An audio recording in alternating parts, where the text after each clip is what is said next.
Yo, what's going on YouTube, GZTV, and as you know, I'm going over every last NBA game this year, and I'm going to be talking about the Saturday games today because I didn't get a chance to last night because I was hanging out with my cousin, of course, and we did a pretty dope stream, so that was worth it.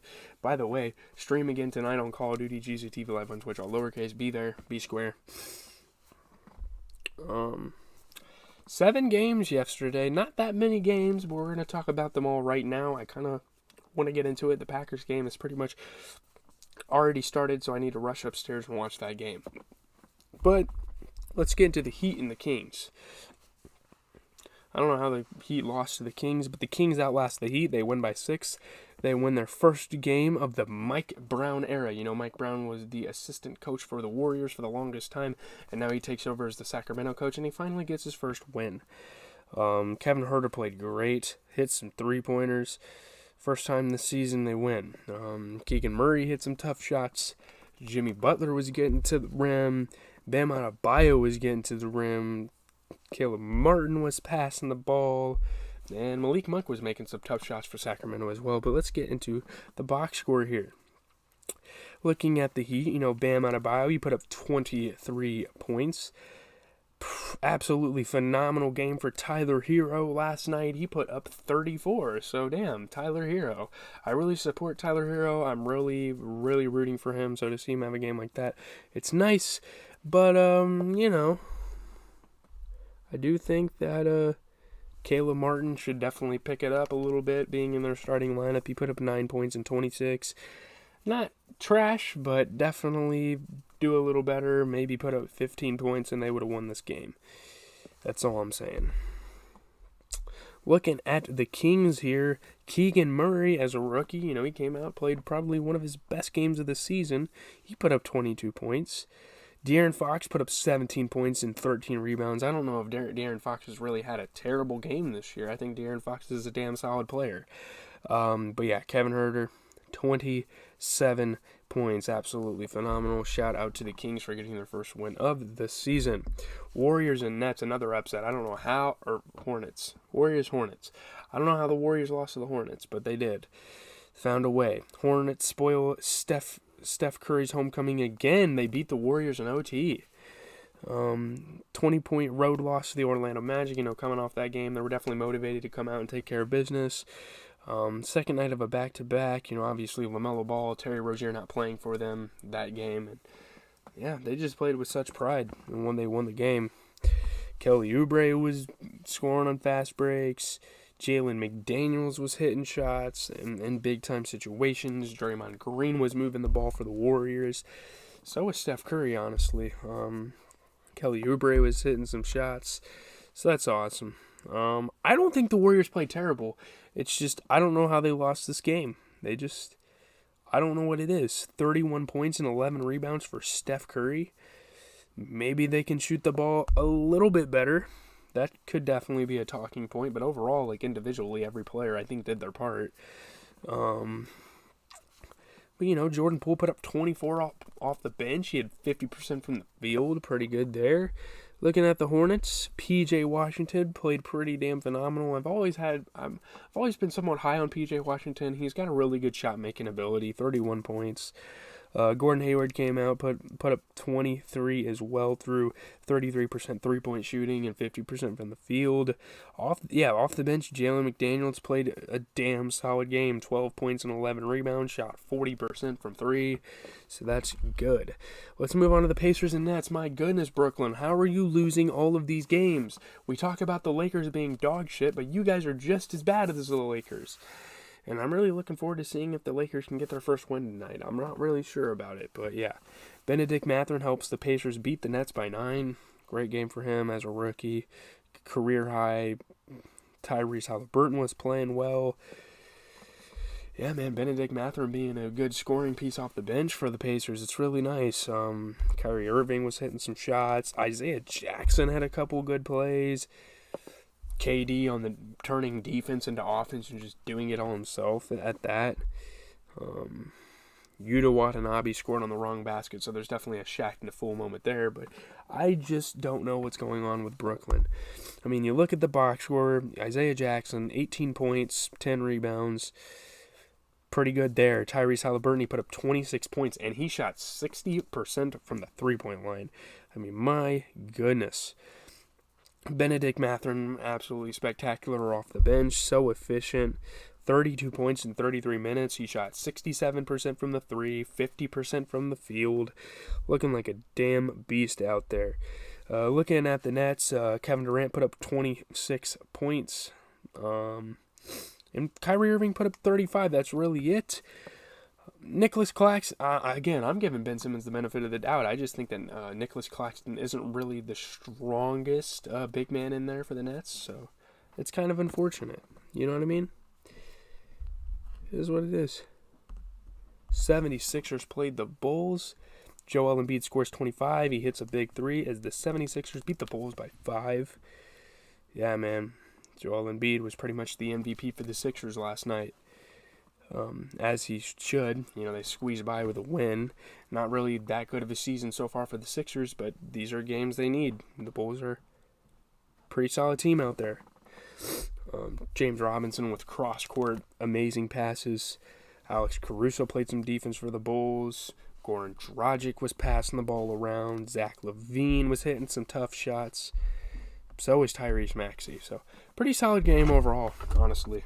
It was a pretty dope game. Really talented players in this game, of course. Young talent and old. But, yeah, looking at the 76ers. Joel Embiid put up 25 points and he shot 50% from 3. And I believe he also shot 60% from the field. 15 points and 11 assists for James Harden. Not a great shooting night, but he made up for it with some good passing. Looking at the Chicago Bulls, DeMar DeRozan, he put up a great game for the big three for Chicago. 24 points for DeMar DeRozan, shot 50% from 3. 23 points and 19 rebounds for Vucevic. 20 points for Zach LaVine. I usually talk shit on Alex Caruso, but I'm just going to put this game on Patrick Williams, only because I've been talking shit about Alex Caruso the whole season. He played 32 minutes, you know, he only shot 40% from the field, although he shot 33% from 3. I don't know. There's just guys that need to contribute more, not doing enough. I mean, if you see Patrick Williams or Alex Caruso put up 15 points in a game like this, they could win, but obviously that's not the case, so that's unfortunate. Moving on, we got 3 more games left to talk about. Hawks and Bucks. Bucks outlast the Hawks by 8 to maintain a perfect record. They are the only undefeated team at 5-0. Giannis Antetokounmpo and Drew Holiday had big scoring nights for them. They fell behind in the fourth quarter, but they took over, remain unbeaten. Javon Carter was passing the ball. Trae Young was making some nice shots, hitting threes from deep. And DeAndre Hunter was making some decent shots as well, but I just want to get straight to the scoreboard. Or straight to the box score. 11 points and 10 rebounds for Clint Capella. Pretty solid game for the big man there. 42 points for Trae Young off of 50% from the 3. Good game for him. DeJounte Murray as well. He put up 21 points off of 60% shooting from 3. John Collins had a pretty bad night, and hopefully we don't get too much from him. Hopefully he needs to be at least a 15-point scorer. I know Trae Young was kind of taking over and scoring a lot, but man, this is unacceptable. 4 points in 31 minutes. I mean, he shot 50% from the field, but he took 2 threes and missed them. So those were threes I definitely wanted back. Definitely possessions I wanted back. It is what it is. Bucks played damn good, so I can't be super mad at the Hawks. What happened to Chris Middleton? I don't know. 34 points, 17 rebounds for Giannis. Shot a 3 and made it, and shot 50% from the field. MVP caliber. Giannis is looking like the MVP so far. 21 points for Brook Lopez. He shot 67% from the field. 34 points and 12 assists for Drew Holiday. And yeah, that about caps it off. Let's move on to the Thunder and the Mavericks. Oh my goodness. Thunder are looking like a hell of a team right now. They're 3-3 without Chet Holmgren. That is actually so solid. I mean, obviously, Shai Gilgeous-Alexander and the Thunder overtake the Mavs for a 6-point OT win. It's a big time. It's a big time win. Yeah, Shai Gilgeous, 8-point deficit in the final 2 minutes of regulation, and they just fucking win the game. Overtime victory. It's big stuff. Dwight Howell having one of the best posters of the year. Isaiah Joe hit some shots for the OKC. Josh Green hit some tough shots. Spencer Dinwiddie coast to coast, not passing at all, but he still hit it. Such smooth play, though, for Shai Gilgeous-Alexander. Let's look at this box score here. 38 points for Shai, and that's really all she fucking wrote for the Thunder, and that's really all they needed. Do they really need Shai Gilgeous-Alexander to put 35 plus? I mean, I guess so. They're just not that good of a franchise, but it is what it is. I mean, look at the Mavericks. Spencer Dinwiddie put up 20 points. He shot 33% from 3. Luka Doncic had a fucking amazing game. He's definitely up there in the MVP runnings. 31 points, 10 assists, 16 rebounds. It'd be nice if a guy like Reggie Bullock, could hit a couple more shots. He only had 7 points in 38 minutes. He shot 40% from 3, but all he took was threes. Maybe if he, went to the rim a little bit more and got a couple more shots up, I think the game would have went a little bit different for the Mavericks. But what can you do? I mean, the Thunder Shai, I guess, just played a hell of a game. Last game I'm going to talk about here, Grizzlies and Jazz. Jazz edge a shorthanded Grizzlies by 1 point. Lauri Markkanen and Kelly Olynyk, big scoring nights. Pair of late three-pointers to help them win the game. I mean, my goodness, I commend this Jazz team. This Jazz team looks phenomenal. I mean, obviously no Ja Morant for the Grizzlies, but Jesus, 5-2 start. Malik Beasley, big shots for Kelly Olynyk, good passing for Colin Sexton. Desmond Bane was hitting some tough shots over and over again for the Grizzlies, but it just wasn't enough to win them the game. Let's look at the box score here. Dillon Brooks, though, 30 fucking points. I got to give him some credit where credit's due, of course. He shot 60% from the field, too, so that's good. 23 points and 10. Wow, big game for Trey Jones here. Or Tyus Jones, sorry. 23 points and 10 assists. No one's talking about that. He shot 60% from the 3, 67% from the field. Jeez. Desmond Bane put up 32 points as well, including a 33% shooting performance from 3. Steven Adams, man, you can't take... I guess he didn't play that much. He took 2 shots in 19 minutes, which still isn't that good. Let's be honest. Maybe get him involved more on the offense. I really appreciate his rebounding, but...